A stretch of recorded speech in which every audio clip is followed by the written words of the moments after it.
வணக்கம் மக்களே, welcome to Tamil factory. கருட புராணம் இறந்தவர்களின் மரண சாசனம். சில ரகசியங்கள் இருக்கு. அந்த ரகசியங்கள் மூலமா மரணத்தை முன்கூட்டியே நாம தெரிஞ்சுக்கலாம். எப்படி? அதற்கும் கருட புராணத்துல சில வழிகள் சொல்லப்பட்டிருக்கு. இந்த அறிகுறிகள் எல்லாம் இறப்பதற்கு ஒரு வாரத்துக்கு முன்னாடியோ இல்லனா ஒரு மணி நேரத்திற்கு முன்னாடியோ கூட இறக்க போகும் நபருக்கு தெரியும்னு கருட புராணம் சொல்லுது. உதாரணத்துக்கு, ஒரு மனிதன் இந்த பூமியில தன் கடைசி மூச்சை இழுக்கும் முன்னாடி அந்த மரண போராட்டத்தின் போது சில அசாத்தியமான நிழல்கள் தெரியும். அந்த நிழல்கள் எல்லாமே இதற்கு முன்னாடி இந்த பூமியில வாழ்ந்து இறந்து போன ஆன்மாக்கள் விட்டுட்டு போன அதுடைய சொந்த நிழல்கள். அந்த நிழல்கள் எல்லாம் ஒன்று சேர்ந்து இறக்க போற நபருடைய நிழலை பிடுங்கும், இழுக்க முயற்சிக்கும். அப்படி ஒரு உணர்வு ஏற்படுதுன்னா அந்த தருணமே இறக்கும் நபர் தன்னுடைய கடைசி ஆசைகள் எதுவா இருந்தாலும் அதை தன்னுடைய உறவினர்கள் கிட்ட சொல்லணும். ஏன்னா அதுதான் கடைசி வாய்ப்பு. அந்த வாய்ப்பையும் விட்டுட்டா ஆன்மா பிரிஞ்சு அதோடைய சொந்த நிழலை இந்த பூமியில விட்டுட்டு அதோடைய கர்ம பலனை அனுபவிக்க யமலோகத்தை நோக்கி போக வேண்டி இருக்கும்னு கருட புராணம் சொல்லுது. இது மரணப்படுக்கையில் ஏற்படக்கூடிய அறிகுறி தான். ஆனா அதற்கெல்லாம் முன்னதாகவே நடக்கக்கூடிய பல அறிகுறிகள் பற்றி பல விஷயங்களை கருட புராணம் சொல்லியிருக்கு. அப்படி மரணத்தை முன்கூட்டியே தெரிஞ்சுக்கிற அறிகுறிகள் பத்தி இந்த பதிவுல முழுசா பார்க்கலாம். எப்பவும் போல இந்த பதிவை கடைசி வரைக்கும் முழுசா பாருங்க. இந்த பதிவுடைய முடிவுல நிஜ வாழ்க்கையில் நடந்த ஒரு மிகப்பெரிய மர்மம் உங்களுக்காக காத்திருக்கு. இது தமிழ் ஃபேக்டரியின் மிஸ்டீரியஸ் மித்தாலஜிஸ் உங்கள் வழியில்.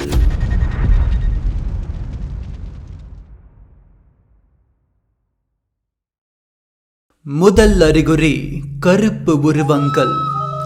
தினமும் ஒரே வழியில ஒரே பாதையில பயணம் பண்றீங்க. அது வேலைக்கு போகிறதா இருக்கலாம், வாக்கிங் போறதா இருக்கலாம், அது எதுவா வேணா இருக்கலாம். ஆனா அப்படி போற பாதையில சம்பந்தமே இல்லாம சில கருப்பு உருவம் ஒரு மூலையில நின்னுக்கிட்டு அமைதியா உங்களையே பார்க்குற மாதிரி ஒரு உணர்வு ஏற்படும். திரும்பி பார்த்தா அங்க எதுவுமே இருக்காது. ஆனா ஏதோ ஒன்று பின்தொடர்ந்தே வர்ற மாதிரி உணர்வு. நடக்கும்போது நம்ம நிழல் கூடவே இன்னொரு நிழலும் சேர்ந்து வர்ற மாதிரி ஒரு பீதி. நாள் ஆக ஆக கண்ணுக்கு தெரியாம தெரிஞ்சுக்கிட்டு இருக்கிற அந்த உருவம் கொஞ்சம் கொஞ்சமா உருவம் பெற ஆரம்பிக்கும். பெருத்த உடல், கண் பிதுங்கி, நகம் பெருகி, வாய் நீண்டு, பல் அகண்டு, பூதம் போல ஒரு கருப்பு உருவம் முழுமையா உங்க கண்களுக்கு தெரிய ஆரம்பிச்சிருச்சுன்னா உறுதியா அது மரணத்தின் அறிகுறிதான்னு நீங்க தெரிஞ்சுக்கலாம். அந்த உருவம் தான் யமராஜனுடைய வேலையாட்கள், யம கிங்கரர்கள்னு கருட புராணம் சொல்லுது. அந்த கருப்பு உருவம் கையில அந்த மரண ஆயுதம் இருக்கும். அதுதான் பாசக்கயிறு. அந்த கயிறை அந்த உருவம் அமைதியா வச்சுக்கிட்டு இருக்கிற வரைக்கும் நமக்கு கால கெடு இருக்குன்னு அர்த்தம். அது பாச கயிறை சுழற்ற ஆரம்பிச்சிருச்சுன்னா வான்வெளி பயணத்திற்கு ஆன்மாவை இழுக்க போகுதுன்னு அர்த்தம். அது கயிறை உயர்த்தும் முன்னாடியே கடமைகளை செஞ்சு முடிக்கணும்னு கருட புராணம் சொல்லுது. இரண்டாம் அறிகுறி, சுருங்கும் நிழல். மரணம் நெருங்கிடுச்சுன்னா நிழல் கூட துணை நிற்காதுன்னு சொல்வாங்க. இது சாதாரண பழமொழி இல்ல, இதுல நிறைய உண்மைகள் இருக்குன்னு கருட புராணம் சொல்லுது. மரணம் ஒருத்தரை துரத்திக்கிட்டு இருக்குன்னா தேய்ந்து போவது அவர்களுடைய ஆயுள் மட்டுமல்ல, அவர்களுடைய நிழலும் தான். வெளிச்சத்துக்கு நேரா கையை நீட்டும் போது நம்ம 5 விரலும் தரையில நிழலாக விழும். கற்பனை பண்ணி பாருங்க, அப்படி விழக்கூடிய நிழல்ல ஒரு விரல் மட்டும் இல்லைன்னா அந்த உணர்வு எப்படி இருக்கும்? மரணம் ஏற்பட போற அந்த நபருக்கு இந்த மாதிரி நிழல் சுருங்கி கொண்டே வரும்னு கருட புராணம் சொல்லுது. மேலும் மரணம் ஏற்படுவதற்கு கொஞ்ச நாட்களுக்கு முன்னாடி இந்த சில விஷயங்கள்ல அந்த மனிதனுடைய நிழல் விழவே விழாது. நெய், எண்ணெய், தண்ணீர் இந்த மாதிரி திரவ பொருட்கள்ல நிழல் விழாம போயிடுச்சுன்னா நேரம் நெருங்கிடுச்சுன்னு அர்த்தம். நாளாக ஆக அந்த நிழல் கொஞ்சம் கொஞ்சமா மறைய ஆரம்பிக்கும். அது முழுமையா மறையும் தருணம் அது மரணத்தின் தருணம். அடுத்த அறிகுறிக்கு போறதுக்கு முன்னாடி தனிப்பட்ட முறையில உங்ககிட்ட ஒரு கேள்வி. மரணம் என்பது மனித வாழ்க்கையில தவிர்க்க முடியாதது. இந்த பதிவை பார்த்துக்கிட்டு இருக்கிற நிறைய பேர் அப்படி இறந்து போன ஒரு மனிதருடைய கடைசி ஊர்வலத்திற்கு கண்டிப்பாக போயிருப்பீங்க. நானும் பர்சனலாக அந்த மாதிரி இடத்துக்கு போயிருக்கேன். அந்த இடத்துக்கு போகும்போது மனசு என்னன்னு தெரியல, ஒரு மாதிரி ஆழ்த்தும். என்னடா வாழ்க்கை இவ்வளோ தானா, நம்மளுக்கும் ஒரு நாளைக்கு இந்த மாதிரி தான் முடிவு ஏற்படுமா அப்படின்னு நிறைய கேள்விகள் எழும். நம்ம வாழ்க்கையில் எவ்வளோ விஷயங்கள் பண்ணுறோம், கடைசியில் இந்த பிரபஞ்சத்தில் ஒரு தூசி மாதிரி நாம் மறைஞ்சு போயிடுவோமா, இப்படி பல கேள்விகள். எனக்கு இருக்கிற கேள்வி என்னென்னா, எத்தனை பேர் இதே உணர்வை அந்த மரண ஊர்வலத்தில் உணர்ந்துருக்கிறீங்க? ஜஸ்ட் ஒரு கியூரியாசிட்டிக்காக தான் கேட்குறேன். இந்த வீடியோவை பார்க்குற எத்தனை பேர் அதை எக்ஸ்பீரியன்ஸ் பண்ணியிருக்கீங்க? உங்களுடைய எண்ணங்களை கமெண்ட் செக்ஷனில் பதிவிடுங்க. நாங்கள் எல்லாத்தையுமே பார்ப்போம், படிப்போம். மூன்றாம் அறிகுறி உணர்வுகள். கொஞ்ச நாளாவே கடந்த காலத்தில் நடந்த நல்ல நிகழ்வுகளும் கெட்ட நிகழ்வுகளும் கலந்த உணர்வா மனத்திரையில ஓடிக்கிட்டே இருக்கா.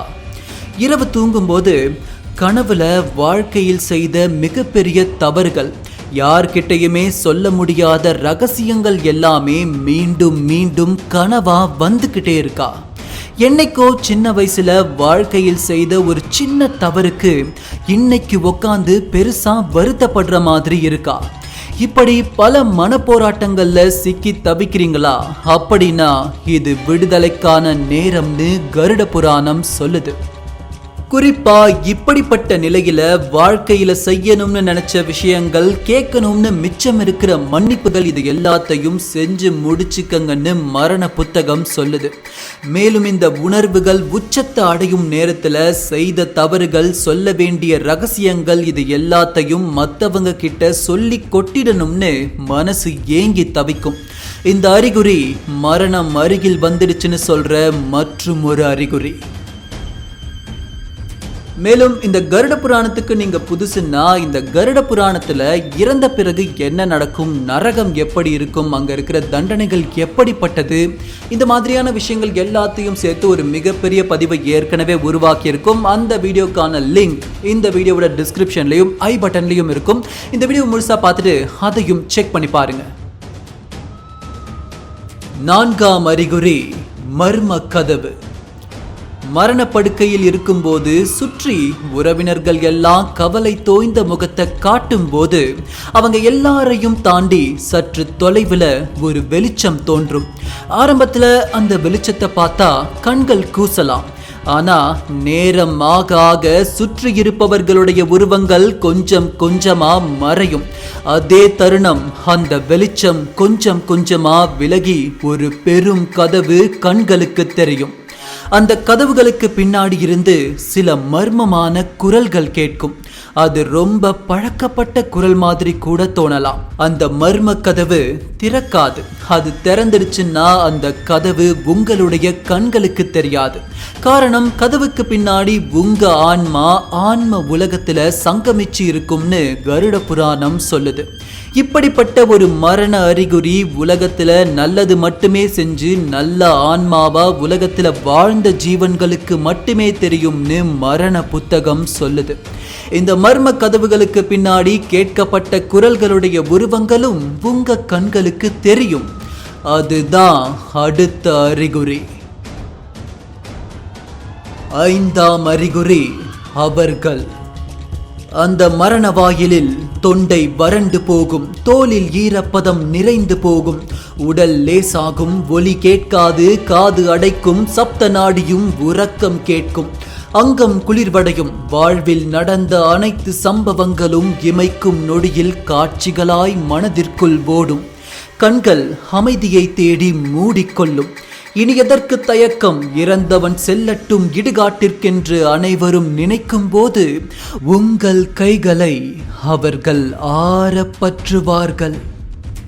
கண் விழிக்கும் போது நீங்கள் ஆன்ம உலகத்தில் கலந்திருப்பீர்கள். அந்த தருணத்துல மரண கதவை தாண்டி அந்த ஆன்ம லோகத்துல உங்களுக்கு முன்னாடி வாழையடி வாழையா வந்த அனைத்து முன்னோர்களும் உங்களை சூழ்ந்திருப்பாங்கன்னு கருட புராணம் சொல்லுது. இந்த நேரத்துல நீங்க கேட்கலாம், இது மரணத்திற்கு பின் ஏற்படக்கூடிய அறிகுறி மாதிரி இருக்கே, இதை எப்படி மரணத்திற்கு முன் ஏற்படக்கூடிய அறிகுறியா நாம எடுத்துக்க முடியும்னு. விஷயம் என்னன்னா, சில அபூர்வமான மனிதர்கள் அந்த ஆன்ம லோகத்தை தொட்டு அங்கு சில நேரங்கள் இருந்துவிட்டு மீண்டும் சொந்த சரீரத்துக்கே வந்திருக்காங்க. இது ஆங்கிலத்துல நியர் டெத் எக்ஸ்பீரியன்ஸ்னு சொல்றாங்க. இந்த இடத்துல மரணம் நிகழ்ந்து அந்த ஆன்மலோகத்துக்கு போய் மீண்டும் உயிர் பெற்ற மனிதர்கள் அடைந்த அறிகுறிகள்னு இதை நாம எடுத்துக்கலாம். இன்னொரு விஷயம், இந்த குறிப்பிட்ட மரணத்தையும் தாண்டி திரும்பி வந்தவங்களை பத்தி கருட புராணம் சொல்லல. இருந்தும் இதை அனுபவிச்சவங்களுடைய கதை ஏராளமா இருக்கு. உதாரணத்துக்கு கருட புராணம் என்ன சொல்லுதுன்னா, இறந்த ஒரு மனிதனுடைய ஆன்மா சரியா 12 நாட்கள் இந்த பூமியிலே இருந்து தன்னுடைய சிதை எரிவதை பார்த்து அழுது கதறி தன் உற்றார் உறவினர்கள் கிட்ட பேச முயற்சி பண்ணி தோல்வி அடைந்து 12 நாட்கள் முடிஞ்சு மீண்டும் மரணத்திற்கு பின் ஏற்படக்கூடிய விளைவுகளை சந்திக்க போயிடும்னு சொல்லுது. இப்போ இதே விஷயத்தை தான் NDE உணர்ந்தவங்களும் சொல்றாங்க. உடல்ல இருந்து ஆன்மா பிரிஞ்ச பின்னாடி தங்களுடைய உடலை அவங்களே பார்த்ததா ரிப்போர்ட் பண்ணியிருக்காங்க. மேலும் மரணத்திற்கு அப்புறம் தன்னுடைய அம்மா கிட்டையும் தாத்தா கிட்டையும் அவருடைய தாத்தா கிட்டையும் பேசிட்டு வந்ததாகவும் சொல்லி இருக்காங்க. கருட புராணத்துல சொல்லப்பட்டுள்ள மாதிரியே வாழ்நாளின் மொத்த ஞாபகங்களும் அவங்களுக்கு காட்சிகளா ஓடி இருக்கு. இது எப்படி சாத்தியமாக முடியும்? இந்த மரணத்தை தொட்டு வந்தவங்களுடைய கதை எவ்வளவு சுவாரஸ்யமா இருக்குல்ல. அப்படி ஒரு கதையை தான் இனிமே வரப்போற ஒரு வீடியோல நாம முழுசா பார்க்க போறோம். அதுல உங்களுக்கு ஆர்வம் இருந்துச்சுன்னா இந்த வீடியோவோட கமெண்ட் செக்ஷன்ல NDEன்னு கமெண்ட் பண்ணுங்க. அந்த வீடியோவுடைய ப்ராசஸை துரிதமாக்கி சீக்கிரமா அதை நாங்க கொண்டு வரோம். வீடியோவை முடிக்கிறதுக்கு முன்னாடி இன்னொரு முக்கியமான விஷயம், இந்த கருட புராணம் என்பது முழுக்க முழுக்க பழங்கால புராணங்கள் அடிப்படையாக கொண்டு உருவாக்கப்பட்ட ஒரு நூல். இதில் சொல்லப்பட்டுள்ள விஷயங்கள் அப்படியே நிஜ வாழ்க்கையில் நடக்கணும்னு அவசியம் கிடையாது. இது நம்பிக்கையின் அடிப்படையில் உருவாக்கப்பட்ட ஒரு நூலுங்கிறதுனால மக்கள் விழிப்புணர்வோடு இருக்கணும்னு நான் கேட்டுக்கிறேன். மேலும் இதில் சொல்லப்பட்டுள்ள சில விஷயங்கள் நிஜ வாழ்க்கையோடு ஒத்து போகுதுன்னு அதை எக்ஸ்பீரியன்ஸ் பண்ணவங்க சொல்லியிருக்காங்க. அதை வரக்கூடிய பதிவில் நாம் என்னன்னு அலசி பார்த்துடலாம். ஹோப் இந்த பதிவு உங்களுக்கு பிடிச்சிருக்கும்னு நம்புகிறேன். இதே மாதிரி நம்ம சேனலில் போட்ட வீடியோஸை பார்த்து சப்ஸ்கிரைப் பண்ணி சப்போர்ட் பண்ணிட்டு வர எல்லா நண்பர்களுக்கும் மிகப்பெரிய நன்றிகள். ஃபைனலி இந்த வீடியோ உங்களுக்கு பிடிச்சிருந்துச்சுன்னா லைக் பண்ணுங்கள், ஷேர் பண்ணுங்கள். என்ன மாதிரியான புது புது டாபிக்ஸ்லாம் பார்க்கணுன்னு விருப்பப்படுறீங்களோ அதை கமெண்ட் செக்ஷனில் சொல்லுங்கள். அண்ட் தென் இதே மாதிரி பல இன்ட்ரெஸ்டிங்கான, இன்ஃபர்மேட்டிவான, எக்ஸைட்மெண்ட்டான, என்டர்டைன்மெண்ட்டான வீடியோஸோட உங்களை சந்திக்கும் வரை விடை பெறுவது தமிழ் ஃபேக்டரி. நன்றி.